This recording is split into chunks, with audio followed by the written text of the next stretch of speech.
that this morning. The devil is busy, let me say that. The devil always has a way of trying to distract you when you're trying to focus on certain things. So my response is that clearly God has a word for us today while he's trying to distract me, but I'll stay focused. For our visitors, a special welcome. We're glad you chose to be here at Coastal Shores today. I'm not Pastor Tyler, as most of you know. I'm just filling in since he's not here today. So Pastor Tyler's been speaking about 7 S's. Does anyone remember what they are? Sabbath, sanctuary, second coming, state of the dead. Somebody said salvation. Health message, that's number 8. Spirit of prophecy, spiritual gifts, and stewardship. Today is Financial Empowerment Day, so the message is going to be about stewardship. We want to be well-rounded individuals, so we exercise to keep our bodies healthy. We want our prayer life, our spiritual life to be healthy. We also want our minds to be right, and so we also want financial health as well. Our text this morning is from Matthew chapter 6, verse 33. You can all stand and with respect for the word and read together in Matthew chapter 6, verse 33.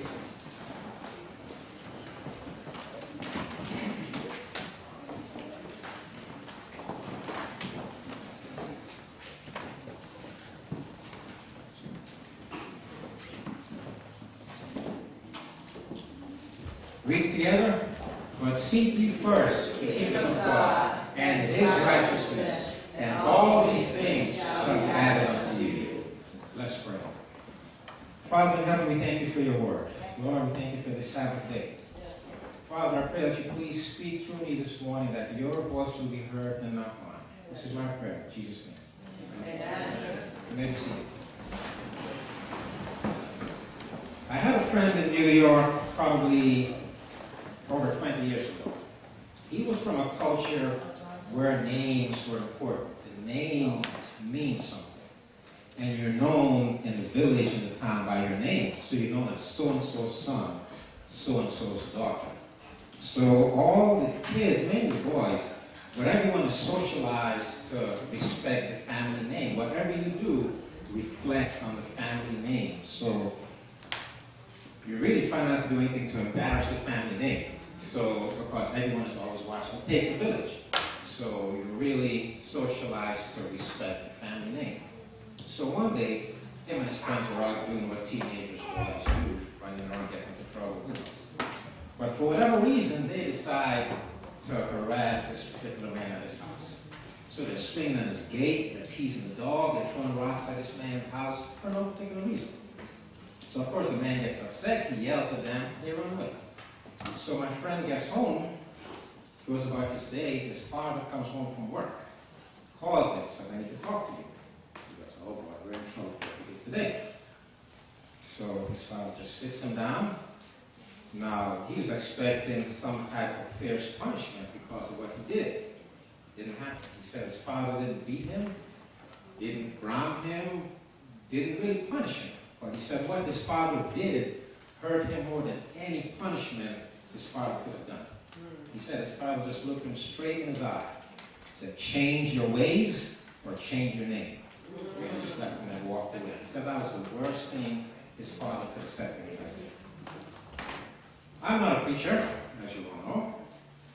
I don't know how to preach, but I do know how to read.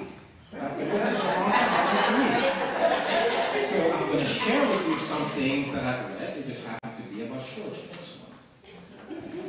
Not my opinions, not my suggestions. This is coming straight from the Word. Amen. So I'm going to refer to different texts as I go along. So they may not all be on the screen, but I have references for what I refer to. So when you want to study on your own at home, you have the text to refer back to. Get a thick Bible, make sure you leave anything out, so when you're studying on your own, you'll know everything I've said is coming straight from the Word. What is stewardship? According to the dictionary, stewardship is the position and duties of a steward. Who's a steward? A steward is a person who manages another's property or financial affairs. So we can define stewardship as responsible overseeing and protection of something worth caring for, and preserving. So we can basically say stewardship is overseeing and protecting something that's entrusted to you. Stewardship involves 4 T's: our talent, our time, our temper, and our treasure. Today I'm going to focus on our treasure. Does anyone know what Jesus talked about? Well, one phrase. What did Jesus talk most about while he was on earth? Does anyone know that? He talked about love, peace, the poor. Any guesses? Money, other things. The kingdom. But besides the kingdom of God, the thing Jesus talked most about was money. There's over, or give or take, about 40 parables recorded by Jesus, and over half of them were about money. Money has always been around in some form or another since the beginning of time. Not necessarily cash like we know it today, but there's always been something of value. So if you had something of value, you could always trade with someone else for something they had that you wanted. So if you were a hunter, you had animals, you would trade with the farmer for crops or things of that nature. Carpenters had a particular skill, so if you were not handy, you would trade whatever you had for a carpenter's skill. There were even some enterprising ladies who had a particular set of skills that were valuable to people that they traded for money. It's been around since the beginning of time. You've always been dealing with some form of money. The Bible says, where your treasure is, there will your heart be also. I read somewhere that 80% of our waking hours are spent thinking about money. So 24 hours in a day, if we sleep 8 hours a day, we have 16 hours where we're awake. So 80% of that time, that's 12 hours a day, we're spent thinking about money. How to get it, how to make more of it, how to keep it, what we're going to do when we finally get the money. Junior high school, what do we all talk about? What car are we going to buy? What job we're going to get? How much money we're going to make? Always something about money. The Bible says, where your treasure is, there will your heart be also. We spend more of our time chasing the American dream instead of the eternal heavenly dream. Wait a minute now. Is it wrong then for Christians to be rich? Oh, everyone says, wow. Amen. Gnosticism. Has anyone heard that term before? So you're familiar where that comes from and how it taught that being rich was a sin and poor is pious. That was a Greek philosophy from the 2nd century that somehow found its way into the church. What does the Bible say about Christians being rich? Psalms 50 verse 10. For every beast of the forest is mine, and the cattle upon 1,000 hills. Matthew 7 chapter 11 says, if you then, being evil, know how to give good gifts unto your children, how much more shall your Father which is in heaven give good things to them that ask him? 1 Corinthians 10:26. For the earth is the Lord's, and the fullness thereof. God owns everything. If our Father is rich, and he knows how to give good gifts, and he wants to open the windows of heaven and pour out blessings on us, all Christians should be rich, right? When we give someone money, we reach into our wallet, we say, hey, let me give you a couple of dollars, give you a little blessing. We bless them with some money. The Bible says God wants to open the windows of heaven and pour out blessings on us. Now, how big does that blessing have to be that the Bible says windows, not windows, so that's plural. So God is opening multiple windows to pour out blessings on us.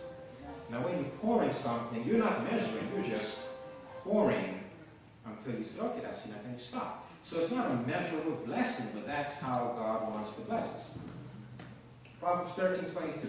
A good man leaves an inheritance to his children's children, and the wealth of the sinner is laid up for the just. So for your children's children to have an inheritance, that means you've had enough money to live, you've died, you pass it on to your kids, there's enough money for them to live, they die, they pass it on to their kids, and it just keeps on going and going. That's a lot of money. So we need to be good stewards with what God has entrusted us with so we can pass it on to our grandchildren and future generations. Still answering the question, is it wrong for Christians to be rich? Deuteronomy 8:18. But thou shalt remember the Lord thy God, for it is he that gives you power to get wealth, that he may establish his covenant, which he sware unto thy fathers, as it is this day. So as you guys said, the answer is no, it's not wrong for Christians to be rich. Let me read it again. I said this is not my opinion, everything's coming from the Word. But thou shalt remember the Lord thy God, for it is he that gives you power to get wealth. It doesn't say power to get rich. It doesn't say power to live comfortably.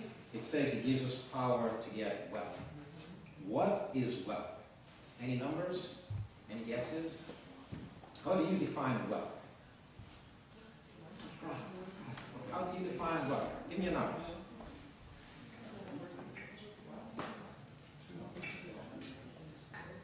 How much money would you need to consider yourself wealthy? 30 million, it says. Okay.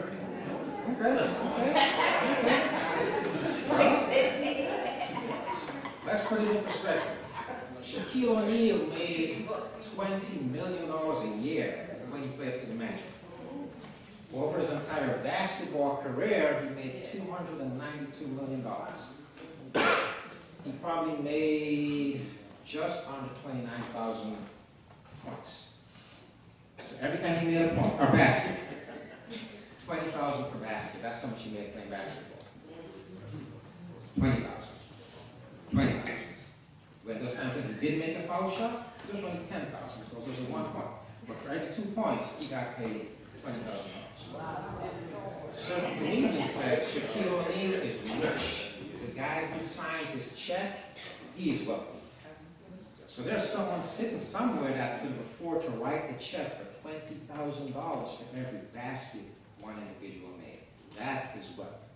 The Bible says he gives us power to get wealth. So God owns everything. He wants to pour out blessings on us. Why are so many people who call themselves Christians poor? God cannot lie. His word is true. Have you ever thought about that? Why are so many people who call themselves Christians poor? Let's keep it real.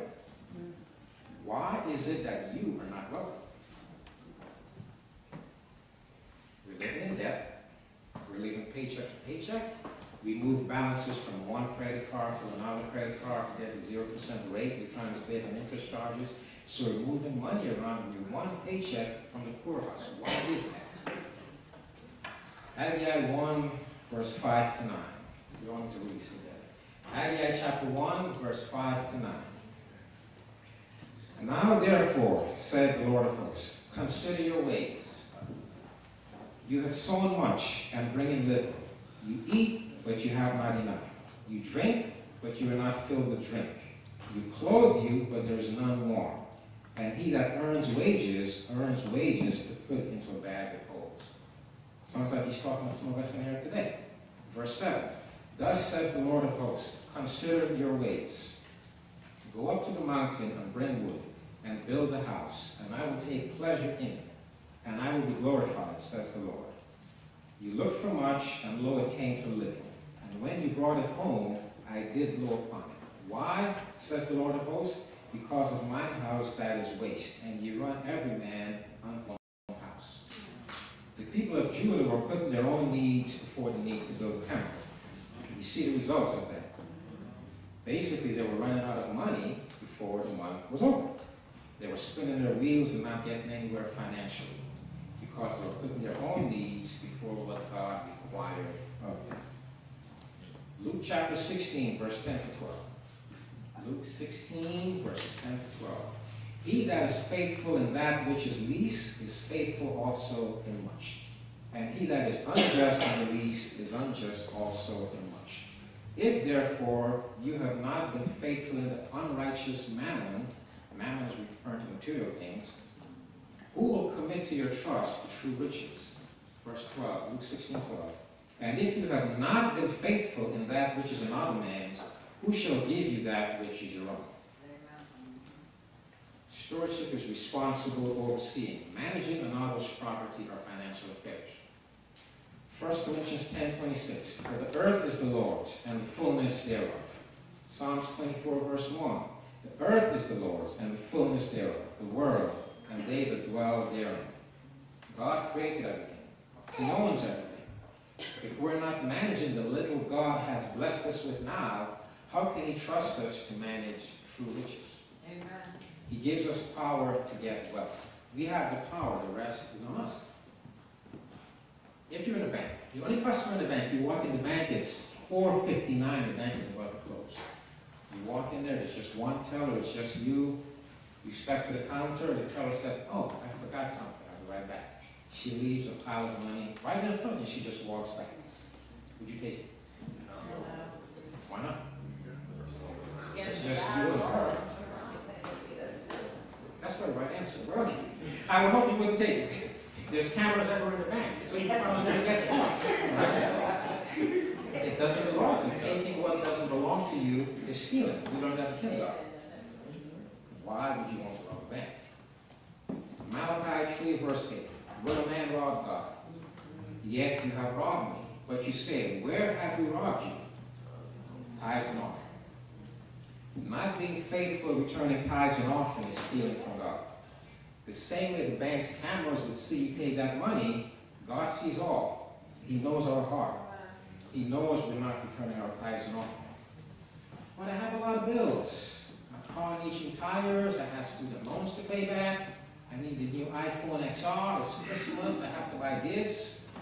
We're going to start next week, I'll start returning tithes. The excuses go on and on. We return to God what's left after we spend money on things we put more important than obeying God's word. God requires our first fruits. Proverbs 3:9. Honor the Lord with your possessions and with the first fruits of all your increase. Philippians 4:19 says God will supply all of our needs. Returning tithes and offering first before we pay anything else acknowledges God owns everything. We're good stewards when we manage God's property according to His word. If we're faithful with little, He will entrust us with much.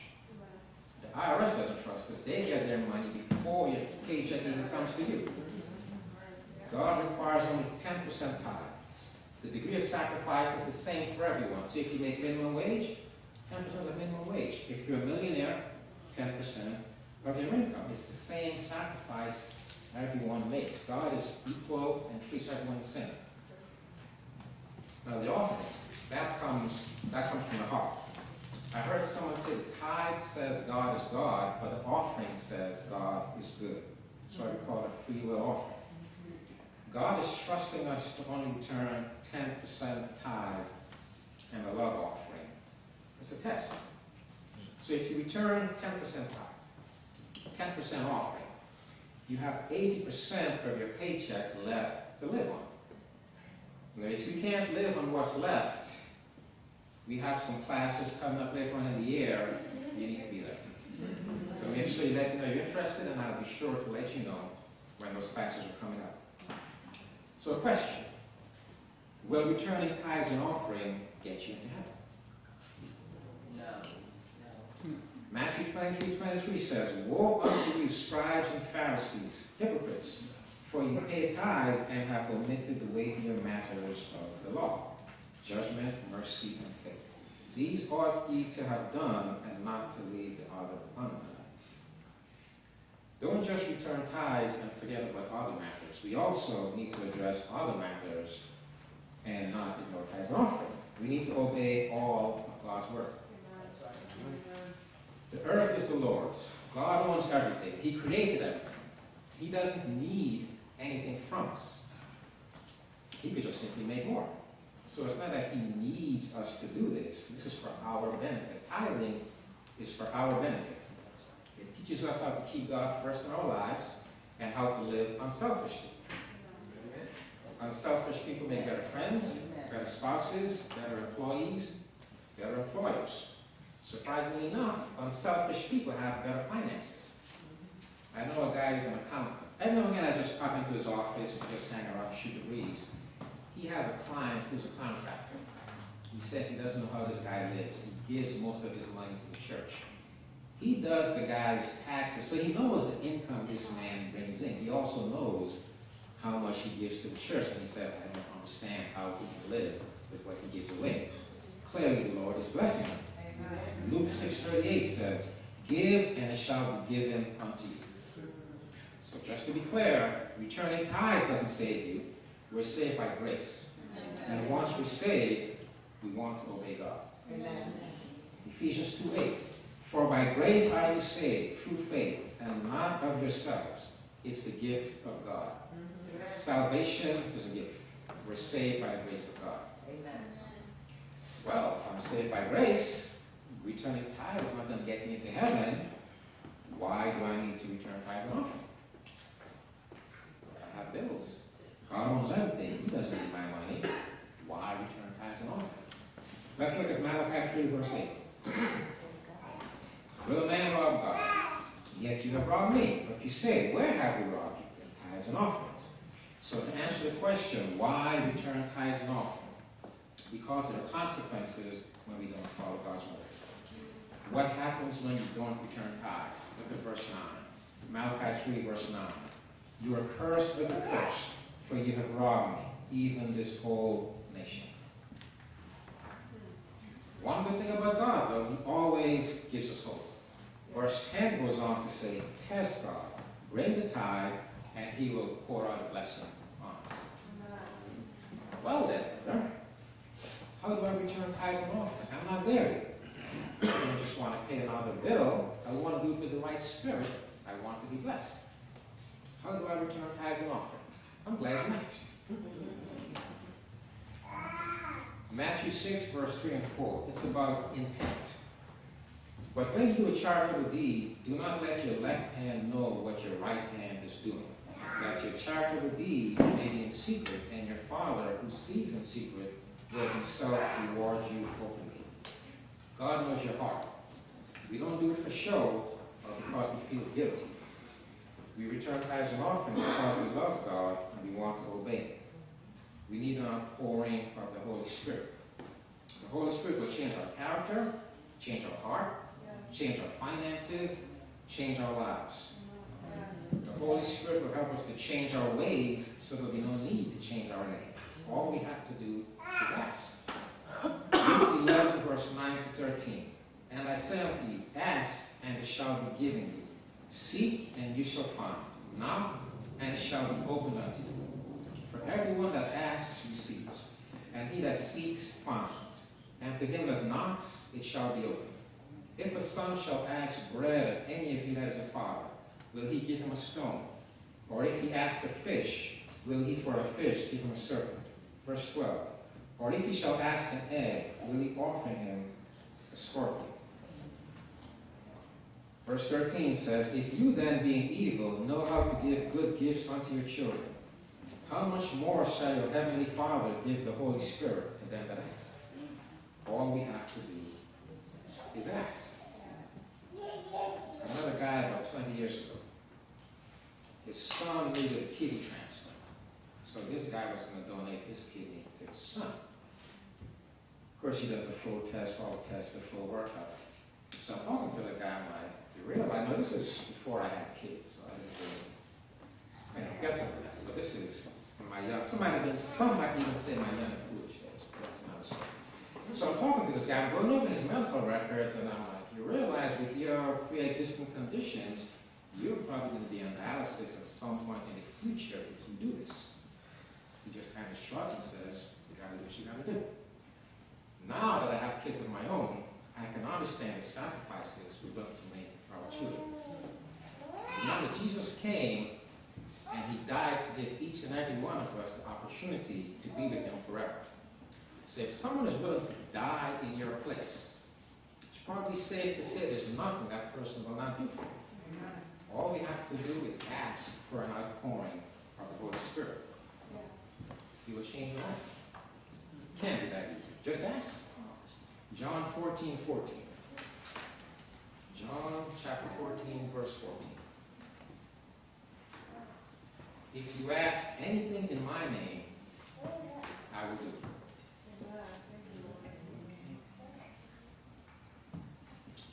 if we're doing anything that would make our Heavenly Father say to us, change your ways, change your name.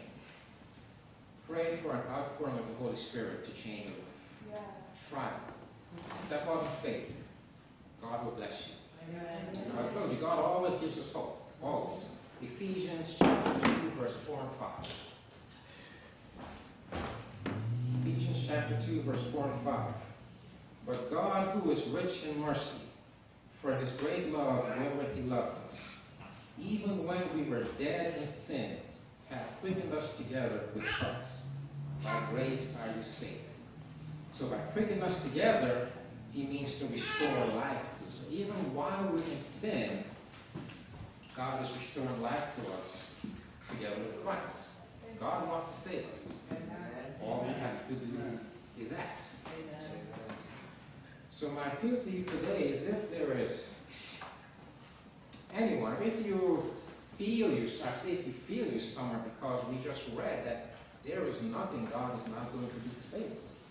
So if we feel we are in such a place that God can't reach us, all we have to do is ask. Just ask for the Holy Spirit to save us. We just have to basically pray and say, Lord, save me. It really is that simple. John 14:14 says, if you ask anything in my name, I will do it.